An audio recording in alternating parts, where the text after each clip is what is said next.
Ngayong gabi, pinapapangit lang ng mga kasali. Nagulat ba kayo?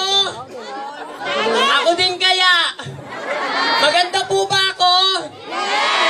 Sa lahat na nagsasabing maganda ako, maraming salamat po. Sa mga nagsasabi namang pangit ako, nasasanayan nyo din yan.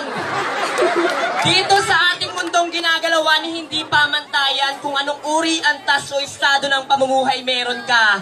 Lalong-lalong hindi pamantayan kung gaano ka man kapangit o kung gaano ka man kaganda. Hindi ka man pinagpala ng pisikal na kaanyuan, huwag ka mabahala aking kaibigan.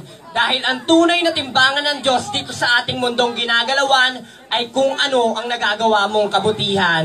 Dahil kailanman ang kagandahan hindi yan nakikita sa pisikal na kaanyuan. Pagkos ang tunay na kagandahan ay nakikita sa kabusilakan at kalinisan ng iyong konsensya.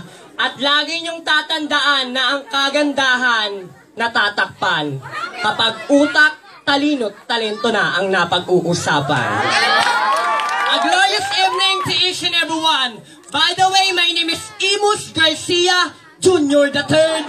Standing 19-year-old stunner, taking up Bachelor of Science Business Administration, major in Flappy Bird, minor in Candy Crush. And all the way from the shoe capital of the Philippines, Shoe Boulevard. At ako po ang babaeng nag-trending sa Facebook na nagtatalent ng Vilma Santos at nagdadive ng swimsuit. But tonight, please do allow me to stand by the name of your one and only, ang minsan na naging Margot sa teleseryeng Ina, Anak Kita Revival. At minsan na naging Margot at Nicole sa palabas na The Legal Wife. Ang babaeng kumanta ng dahan-dahan lang. Sabay-sabay po natin palakpakan the one and only, Miss Maha Cobrador. Maha Cobrador na nangihingi po ng tulong.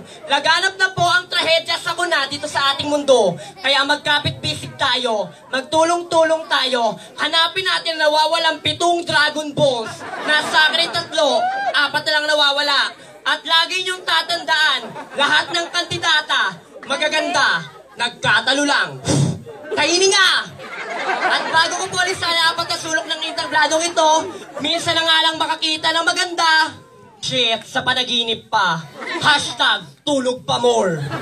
At bago ko po alis sa apat na sulok ng interbladong ito, mag-iiwan ako ng isang kataga. Ang taong may taga sa uso, ngongo, edi wow! Wow!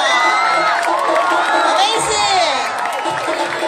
Palong-palo si Junior the Third. Wow! Pagkatay natira rin.